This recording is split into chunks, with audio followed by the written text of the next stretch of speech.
Foi falado muito aqui, e é claro que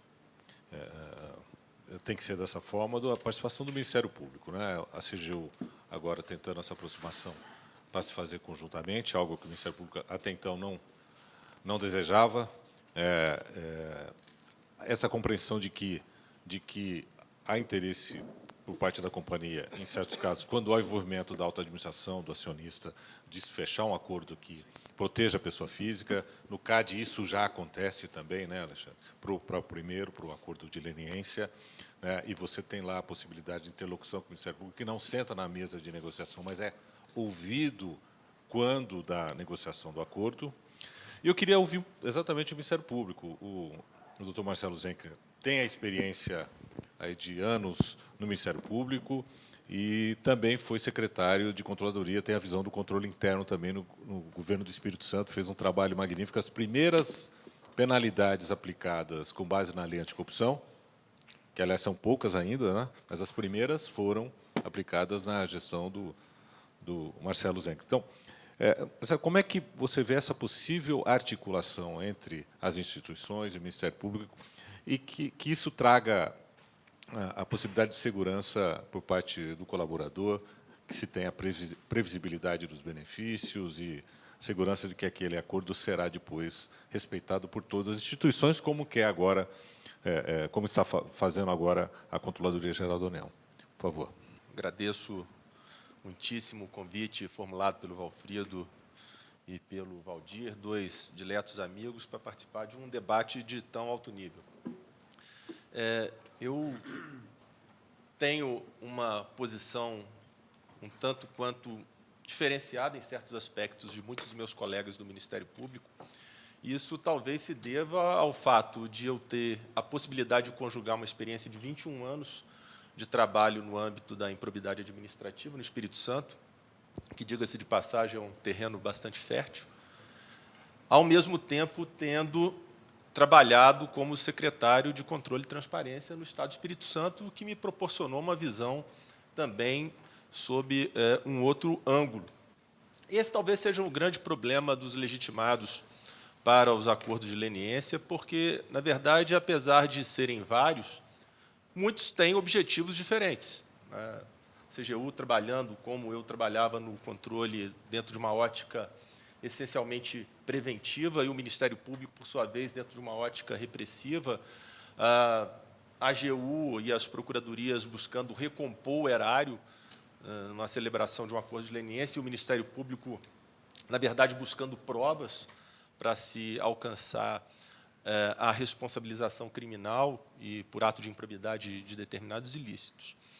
Então, assim, talvez essa seja a grande razão do choque que acaba se estabelecendo entre esses legitimados. Agora, é importante uma recapitulação rápida aqui da Lei Anticorrupção Empresarial, porque ela se enquadra, se insere dentro de um contexto do direito administrativo sancionador. E, se enquadra dentro de um contexto do direito administrativo sancionador, por óbvio que ela não pode retroagir. Quer dizer, nós só podemos aplicar as sanções da Lei Anticorrupção para atos que tenham sido praticados a partir de 29 de janeiro de 2014. Essa é uma questão importante para que nós passemos a analisar as questões afetas ao acordo de leniência. O acordo de leniência, ele, essencialmente, a doutrina praticamente é unânime no sentido de reconhecer o acordo de leniência como um instrumento de investigação, como o Alexandre muito bem destacou, até dentro da experiência do próprio CAD. Agora, também é inegável que o acordo de leniência ele acabe também assumindo uma conotação de instrumento de defesa, por óbvio, porque ele acaba também resultando em benefícios para a empresa que o celebra. Então, sendo assim, se o acordo de leniência ele tem essa característica de instrumento de defesa, eu tenho defendido, e defendi isso já por ocasião da minha tese de doutorado, que o acordo de leniência ele pode retroagir, inclusive para incidir em relação a atos ilícitos que tenham sido praticados antes de 29 de janeiro de 2014.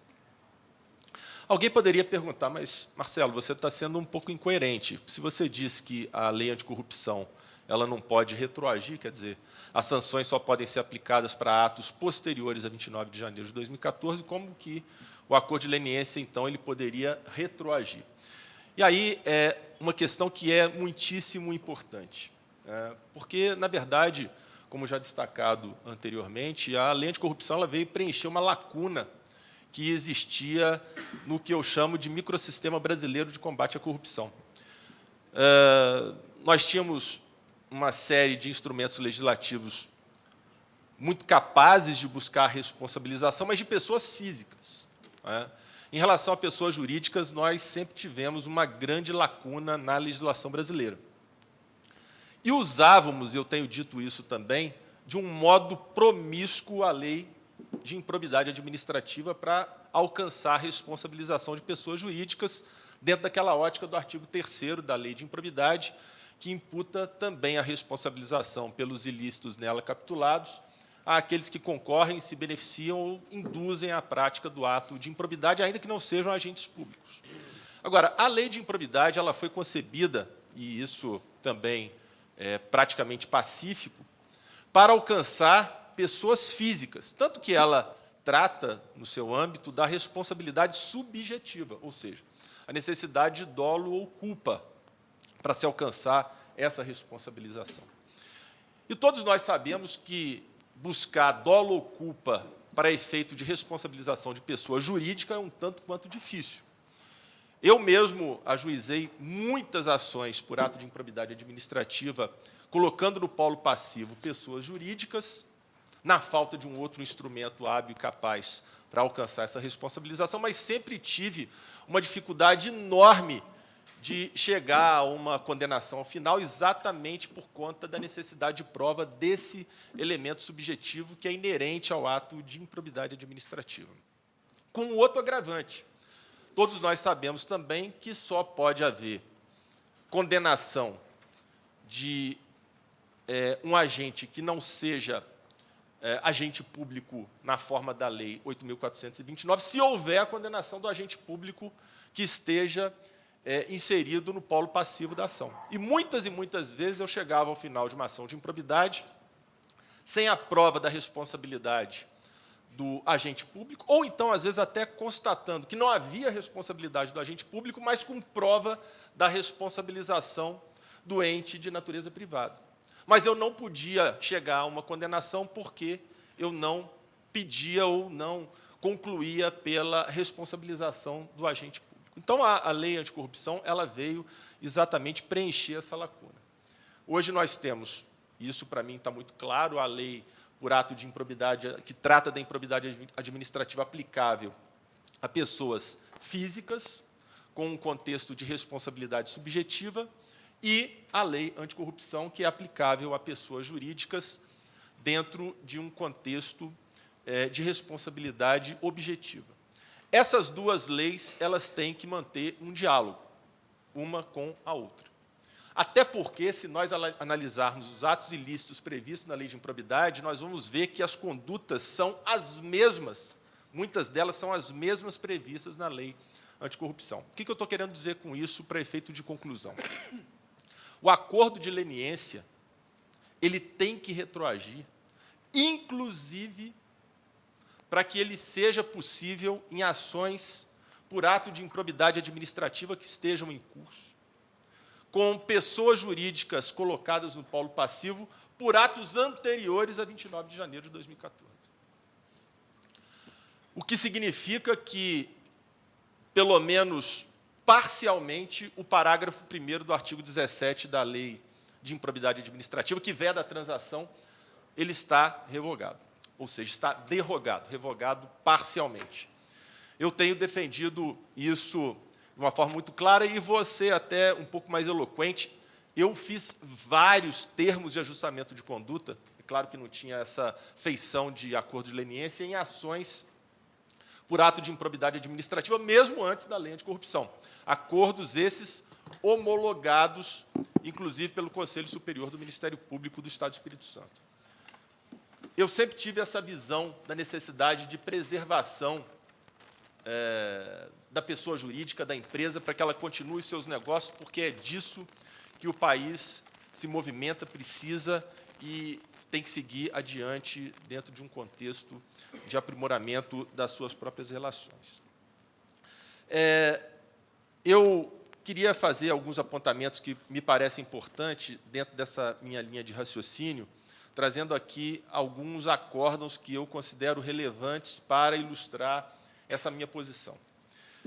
Um acórdão importantíssimo, agora bem recente, 22 de agosto de 2017, do TRF da 4ª Região, é o agravo de instrumento número 5023-96.2017.4.04000 do Paraná. Depois eu vou deixar esses registros aqui para quem quiser fazer anotação. Ele trata exatamente dessa questão do acordo de leniência no âmbito de ações por ato de improbidade administrativa. E traz, isso me deixou bastante satisfeito, traz uma série de conclusões que são absolutamente as mesmas às quais eu já havia chegado no desenvolvimento dos meus estudos. Então, esse acórdão ele diz o seguinte, no ponto 5, não há antinomia abrogante entre os artigos 1º e 2º da Lei 8.429, que é a Lei de Defesa da Probidade Administrativa, e o artigo 1º da Lei 12.846, de 2013.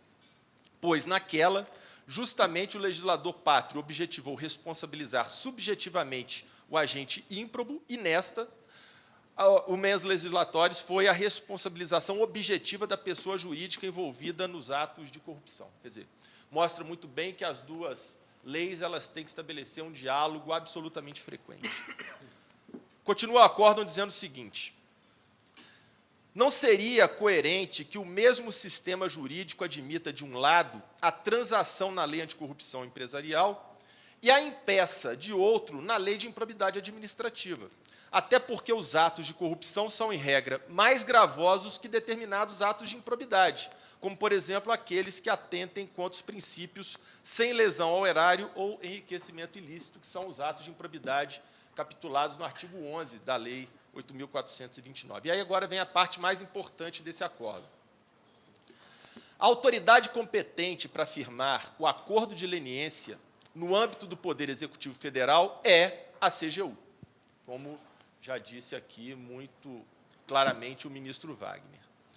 Não há impedimentos para que haja a participação de outros órgãos da administração pública federal no acordo de leniência, como a AGU, o Ministério Público Federal e o Tribunal de Contas da União, havendo, portanto, a necessidade de uma atuação harmônica e cooperativa desses referidos entes públicos. O acordo de leniência firmado pelo Grupo Odebrecht, no âmbito administrativo, necessita ser re-ratificado pelo ente competente, com a participação dos demais entes, levando-se em conta o ressarcimento ao erário e a multa, sob pena de não ensejar efeitos jurídicos válidos. Isso, para mim, é fenomenal.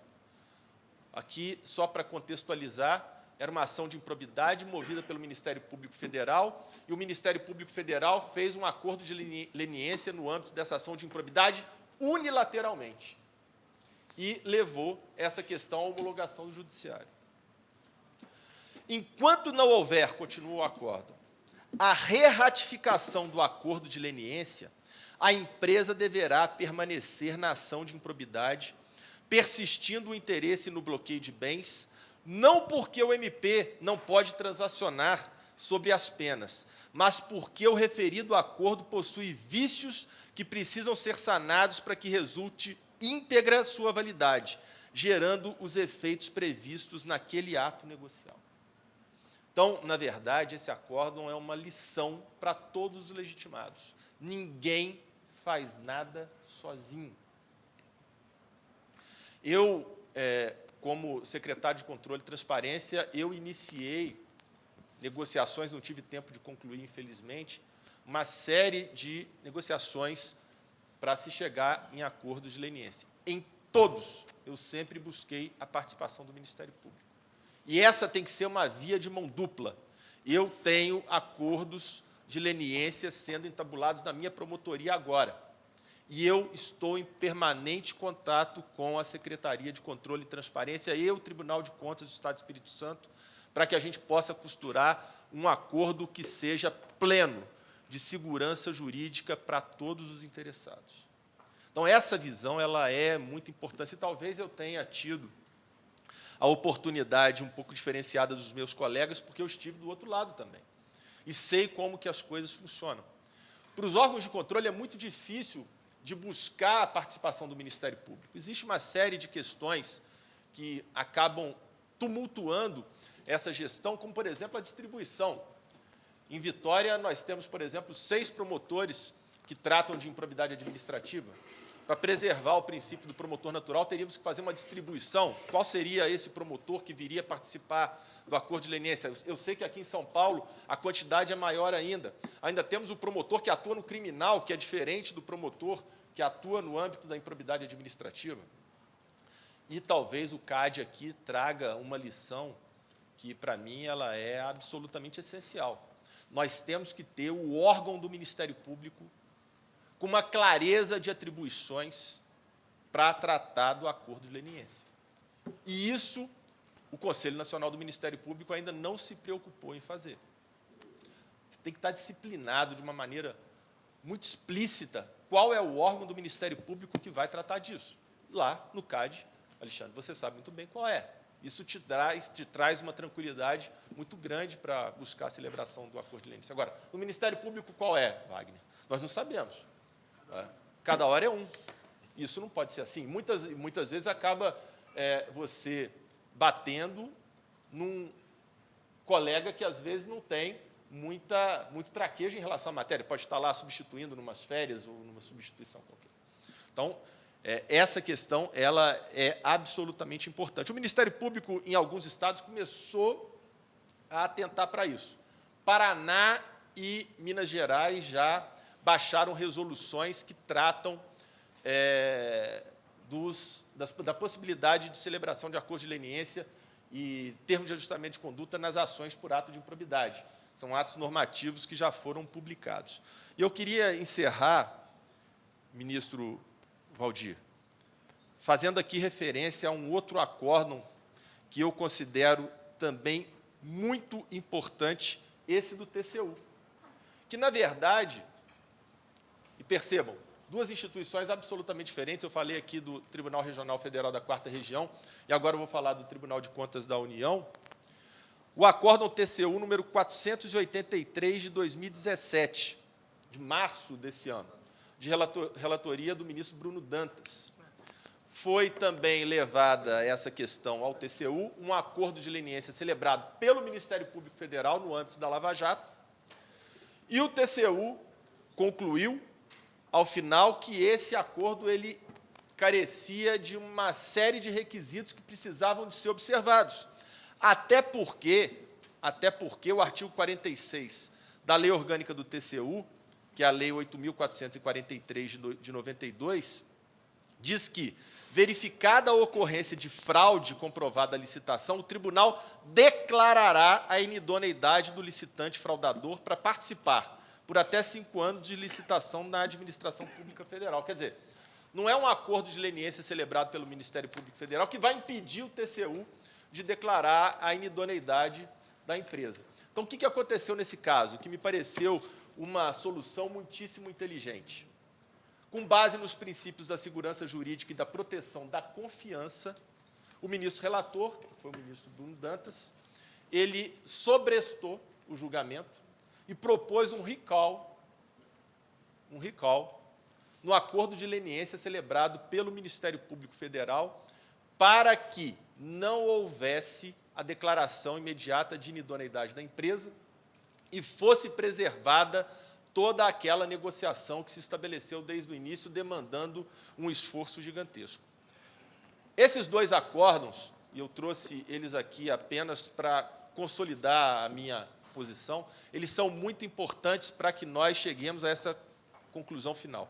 Estamos aqui numa mesa, as várias instituições dialogando, exatamente por esse motivo, aquele que se arvorar a celebrar acordos de leniência isoladamente vai perder a credibilidade e vai chegar ao final em atos administrativos que não têm valor algum.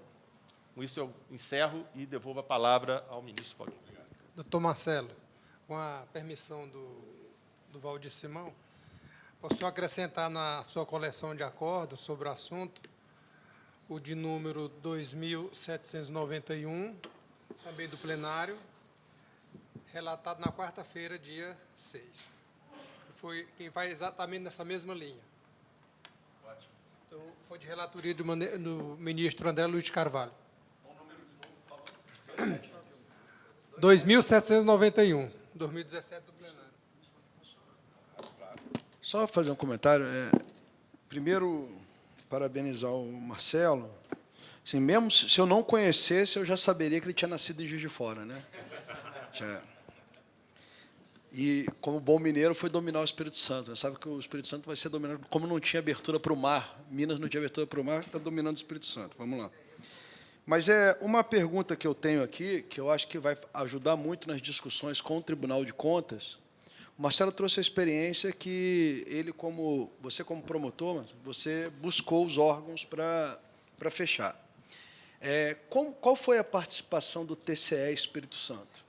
Porque dentro do modelo que a gente está tentando desenvolver, eu tenho tentado convencer o Tribunal de Contas, e o ministro Carreiro, eu já falei minha teoria algumas vezes para ele, eu acho que, nesse momento, o Tribunal de Contas, a participação dele deveria ser como um participante do acordo, e não como um fiscalizador do acordo. Visto que, como eu já disse anteriormente, o que chama ele para o acordo é o poder sancionador, e não outra coisa. Então, o que ele está tratando é sobre uma sanção, ele está abrindo mão de aplicar uma sanção que ele poderia aplicar. Ele não está, para mim, apesar da estrutura do tribunal ser de um tribunal de fiscalização, eu também discordo que a fiscalização envolve a aplicação de recurso público, porque o recurso já saiu, a gente não está aplicando, a gente está aplicando uma sanção. Então, o que eu acho, como eu deixei bem claro, e aí isso a minha discordância em relação à instituição normativa do tribunal, é que ela se baseia em aspectos, ela deveria se basear simplesmente.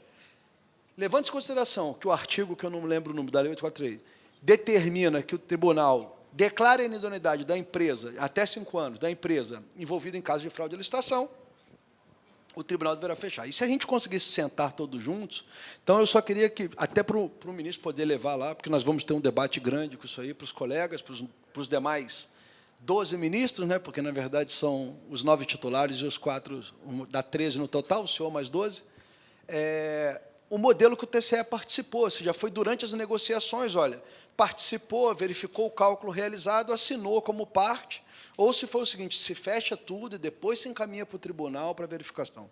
Por favor. Pode. É tão quente que não dá para não antecipar o debate, ministro Wagner. Não é? Por favor, não, Marcelo. Estou quebrando aí o... Não, é ótimo. O objetivo era esse mesmo. Uma das grandes frustrações que eu tenho é não ter concluído o trabalho. Eu fiquei apenas 15 meses como secretário de Controle e Transparência e acabei tendo que deixar o cargo por conta daquela manobra que levou a uma tentativa de nomeação do colega Wellington, do Ministério Público da Bahia. Isso foi levado ao Supremo, e o Supremo decidiu que membros do Ministério Público não podem ocupar cargos no Executivo. Então, eu deixei alguns projetos e alguns trabalhos pela metade. Mas, Wagner, apesar de a gente não ter isso regulamentado de uma forma absolutamente consolidada, eu trouxe para a mesa de negociação, desde o início, o representante do Tribunal de Contas do Estado, que foi designado formalmente pelo presidente do Tribunal de Contas do Espírito Santo. E era um técnico muito capacitado, diga-se de passagem. Então, ele participava na mesa de negociação junto com os demais legitimados da mesma maneira. Ministério Público, eu como secretário de Controle e Transparência e o subsecretário de Integridade, que foi a subsecretaria que eu criei lá no Espírito Santo para implementar a lei anticorrupção, e o Tribunal de Contas do Estado. Obrigado, Marcelo. Obrigado pelas intervenções.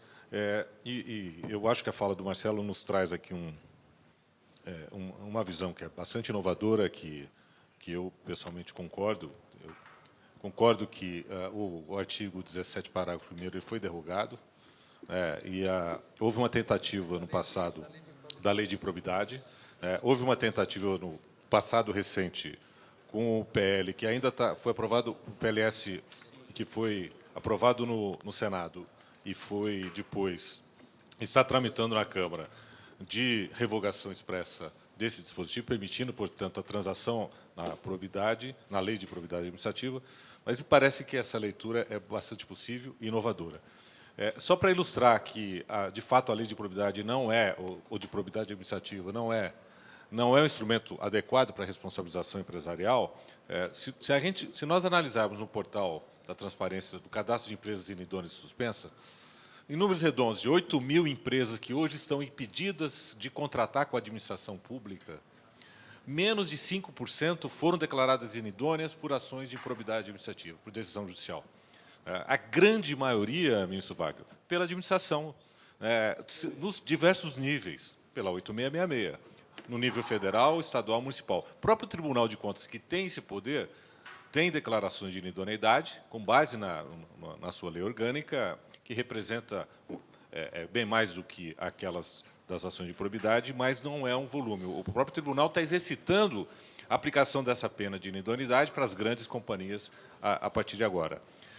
Daí porque eu sempre defendi, quer dizer, que se a administração é o órgão que tem o enforcement e celeridade para aplicar penalidade para as empresas, em especial a inidoneidade, é claro que a administração tem que poder transacionar a aplicação dessa pena, dessa sanção, que em alguns casos é uma pena de morte para a empresa, vis-à-vis no acordo de leniência. Nós não podemos aguardar o trânsito julgado de uma ação de improbidade para tomar uma decisão. Exatamente. Então, daí surge a legitimidade. Eu acho que tem um problema que eu quero antecipar um pouco aqui, para a reflexão depois do presidente do TCU, é que nós trouxemos para a negociação do acordo de leniência algo que não é típico do acordo, que é a discussão de dano. Eu vou depois, só para antecipar uma reflexão, porque o dano à administração pública, existe um processo que é bastante maduro, de tomada de conta especial. É daí que eu identifico responsáveis, codifico o dano e dou à empresa ou ao cidadão que causou prejuízo à administração pública, seja um servidor ou não, a possibilidade de ampla defesa do contraditório, o que a negociação do acordo de leniência não oferece. Concordo com o ministro que é muito difícil quantificar o dano, existem várias possibilidades, mas as visões elas são diferentes. Se dois servidores altamente capacitados da CGU forem analisar, eles não podem chegar a uma conclusão diferente, os dois. Então, agora, tem que se dar a oportunidade de defesa. E isso transita ou tramita num processo específico que é respeitado pela lei anticorrupção, no artigo 13, e que, em certa medida, foi estimulado ao Tribunal de Contas. Eu acho que, com a Instrução Normativa 74/75, que supervisiona os acordos, na minha opinião, nós tivemos um erro de origem de trazer a discussão do dano para dentro do acordo. Não é o nosso modelo. Não é o nosso modelo. É muito difícil, talvez corrigir um pouco, é possível, mas a gente precisa corrigir esse defeito. Me é simpática a discussão, trazer para dentro do acordo valores que são não controversos ou incontroversos. Isso bacana, porque você antecipa a possibilidade de recuperação, mas tem que se dar a oportunidade da empresa discutir aquele dano que foi apontado, num processo específico. Alexandre, só para a gente tentar fechar, porque a gente vai abrir o DEPAD depois, pode ser? Pode? Então vai. Tem só um ponto muito específico em relação a isso, porque a gente tem esse mesmo problema de dano. Só que não dano ao erário, dano ao mercado.